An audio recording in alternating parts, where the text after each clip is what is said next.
Silicon Valley Investment Bank is the second largest bank collapse in U.S. history. And if you care about Ukraine, you need to care about this. I'm Paul, U.S. Army combat veteran, and we are going to be talking about the unexpected links between this coming or pending potential economic crisis and the conflict in Ukraine. Now, you should understand why you should listen to me on this one. You may notice behind me, of course, I have all my military accolades. I also have a master's degree, actually, from Johns Hopkins, where I concentrated on two specialties, national security and international economics. Lo and behold, so I do actually have some qualifications to talk on this. I also spent like 8 years as an auditor for the Department of Homeland Security, so I've seen some of these big budget government programs in action or not in action. So let's talk about the facts sort of as they stand right now. Silicon Valley Investment Bank is a huge bank, basically the bank of, well, Silicon Valley. It is an S&P 500 company that specializes in providing banking services to tech companies, startups, and ultra high net worth individuals. And what happened, the simple version, is that this bank, which is somehow considered a mid-sized bank, I don't know how you possibly end up I don't know who you have to bribe to end up as a mid-sized bank when you're in the literal S&P 500. But this bank receives a ton of venture money from venture funds, startups with excess cash, right? And like any good bank, they are going to invest that money elsewhere. So the bank won't have all of the money available all of the time. And what they did is they bought what they thought were pretty conservative assets, long-term U.S. treasuries. Well, when the federal funds rate was 2%, those treasuries were worth their face value. But now that the federal funds rate has doubled, nobody wants a 2% bond. You'd have to pay me to take a bond that pays a 2% return on my investment.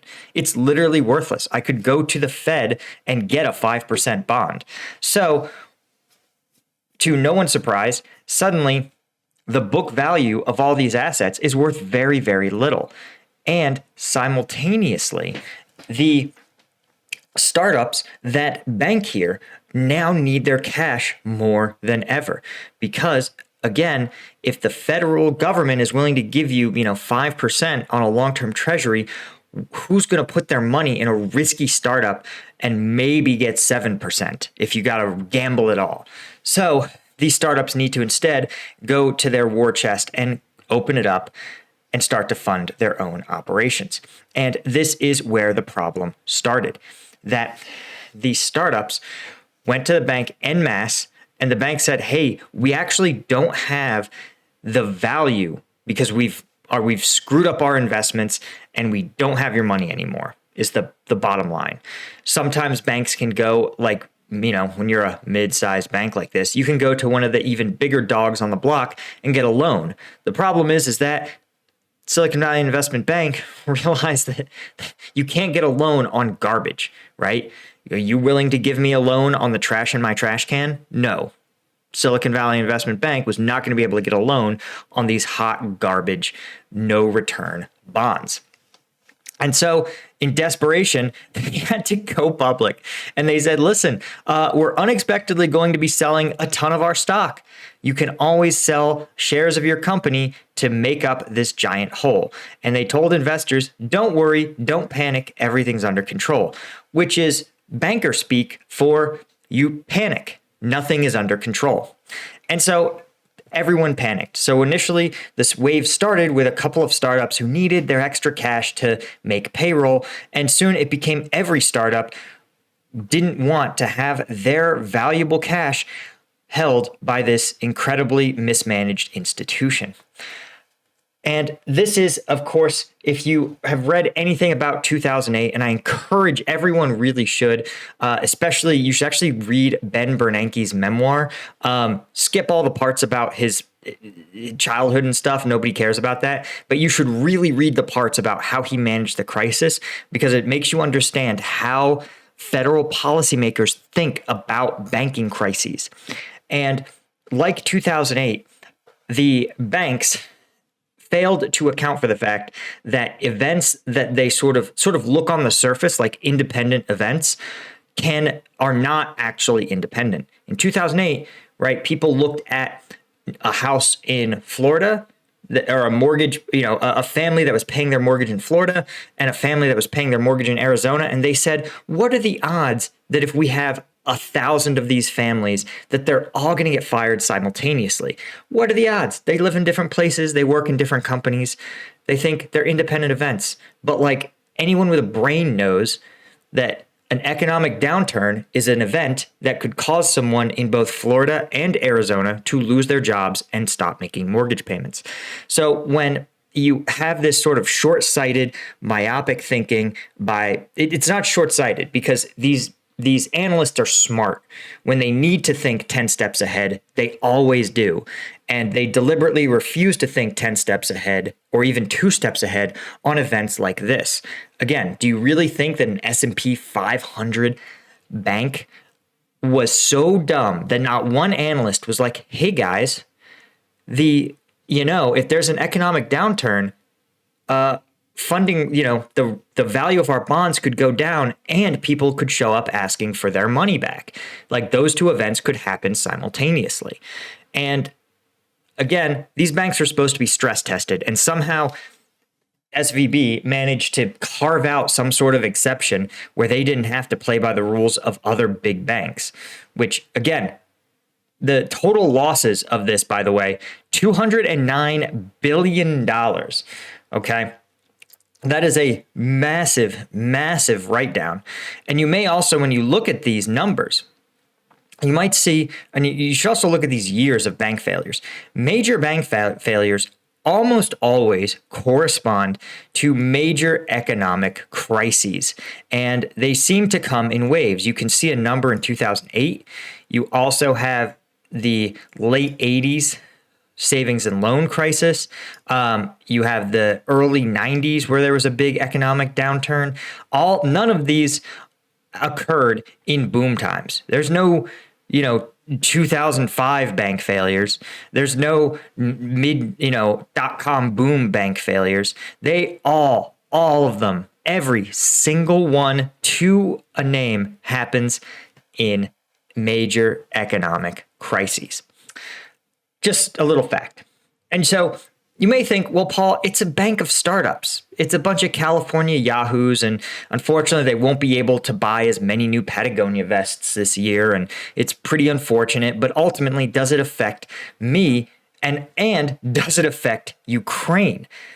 And the answer is, of course it does. See, because of what they sometimes call contagion. Contagion is this idea that a failure in one institution is going to ripple into other institutions and expand outward. And here is an example where the contagion is already starting to spread.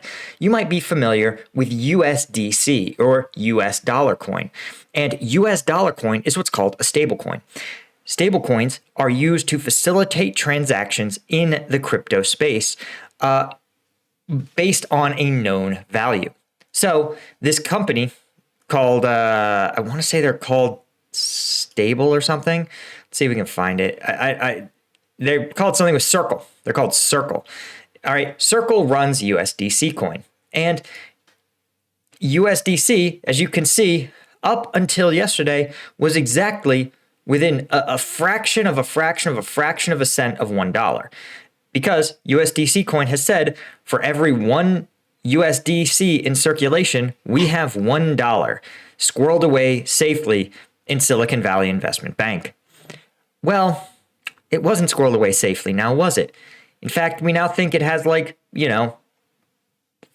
40 cents for every dollar of USDC in circulation. And now, as soon as people realized that, this started to trade not like a one-to-one dollar equivalent, but boom.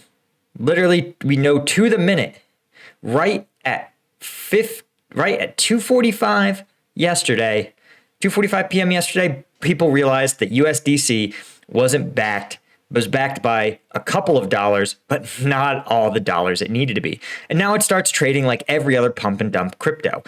This is bad because every other crypto startup is looking at USDC and saying, shit, this is a huge problem because we were counting on USDC to buy and sell this to make our transactions happen. So a bunch of entities that hold USDC or are planning on using this to facilitate a crypto transaction now can't because they have literally no clue what the price will be. Already, this contagion is spreading.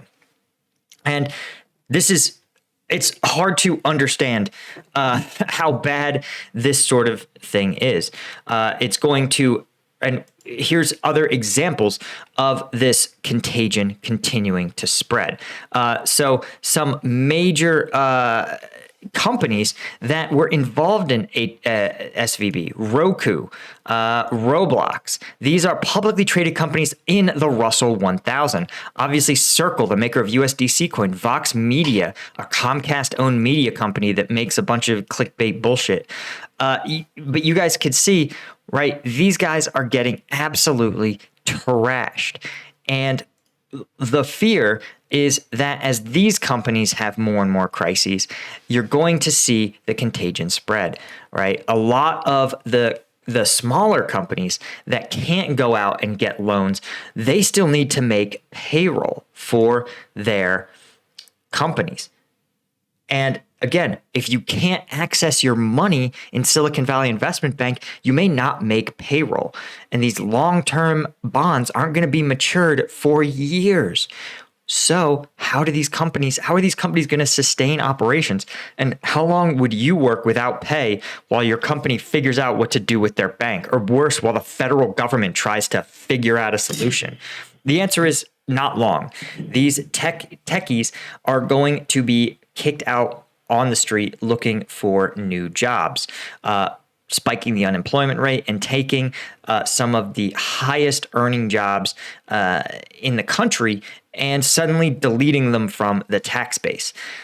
This sort of contagion is bad news. And if you're the Fed, you are looking to the 2008 playbook to do it. Now, the easiest solution that, again, if you read Bernake's book, they always tried to do first. They tried to find a private market solution to these problems. Silicon Valley Investment Bank, I'm sure they tried to shop around and find another bank willing to buy SVIB in order to sort of guarantee the squeeze, right? In order to guarantee that, hey, JP Morgan, Goldman Sachs, they own this bank now, and Goldman Sachs is not going to run out of money. Don't worry about it. We'll take on these treasuries. We'll wait for them to mature, and we'll let you guys continue. We'll continue to provide banking services. That sort of, when a bigger dog comes in to back this sort of collapsing bank, it can restore stability to the system in the short term. It's worrying that they could not find a buyer for this bank. It means that whatever was going on here was so badly run, so mismanaged, that even at a fire sale price, no other bank was willing to step in and acquire it. That's bad, because that is how a lot of banks were saved in 2008. So that means that the next person who could possibly step in is the Fed, the Federal Reserve, or the FDIC. And they have some tools that will allow them to save these sort of banks, but they're limited, right? They're not here to subsidize mistakes. Well, not without an act of Congress. And the question is, do you think Congress is really going to go to town to save big tech? Probably not. They don't exactly have the biggest fan club in Congress. So unlike 2008, where when the chips were down, Congress pulled together and passed the emergency legislation that was needed, instead, I suspect that Congress, who has fewer and fewer big techie friends, they're going to need a lot more persuading to bail out the techies bank. It may honestly even be too late for the federal government to step in and guarantee these losses if companies are already missing payroll. And here's the ultimate fear. Here's the real worry. As we said, these bank failures do not seem to occur at this scale. Never do they occur outside of a major economic downturn. And when economies go to crap, the priority for the voting public is to fix the problem at home. And this is just logic. If your house is burning down and your neighbor's house is burning down, you don't hook up your hose and run to your neighbor's house and put out their fire. You put out your own fire and then you help your neighbor. You put on your mask and then you put on the mask of the people next to you. Those are the directions for a reason. It's because it's the logical way to do things. And the US public is not stupid. They understand that the federal government has responsibility, right? Normally it should have a responsibility to regulate these banks to make sure that they're not gambling away the huge portions of the US economy. And when it fails to do that, they have a responsibility to safeguard the electorate, the citizenry of the country. And so the appetite for these sort of foreign projects is going to exhaust itself. You already are starting to see it, right? More and more elected officials are saying, hey, we want to see accountability for what Ukraine is doing with this aid. We want to see less aid. We want to have more strings attached to lethal aid. Why are we spending all this money on Ukraine? Like, has Russia not been crushed enough? And all of these sort of trends, right, they're going to be amplified because more and more Americans are going to say, okay, you can make sure that Kiev has power, but who's going to pay my light bill when I've just lost my job because this bank screwed up? And it's a tough ask, but it's a fair question. It's a question that Americans should ask of their government. Certainly our elected leaders have no problem funneling money to their big corporate funds or sending, COVID funds to any Tom, Dick, and Harry business. They should try to at least sort of help Americans, even if it's incidentally. So the lesson here, if you take anything away from all of this nonsense, is that this is not like one of those events where the media is kind of overhyping it. They're not really reporting all the details and they want you to get all worked up about it. This isn't one of those. This is actually a big effing deal. This is a huge, huge issue with the real potential to deal some big damage to an economy that's already weakened, that a lot of forecasters have said is in dire straits, and it is in a pretty fragile way. So anyway, guys, that's all I had. Of course, if you want some combat video breakdowns, the kind of helmet cam footage that I just can't show you on YouTube, those are on the Patreon. Thanks so much to all my patrons. I really appreciate you. Colonel tier, Lieutenant tier, link is in the description. And I'm gonna see you guys in the next one. And oh yeah, let me know in the comments and give the video a like if you enjoy this sort of analysis. All right, take it easy.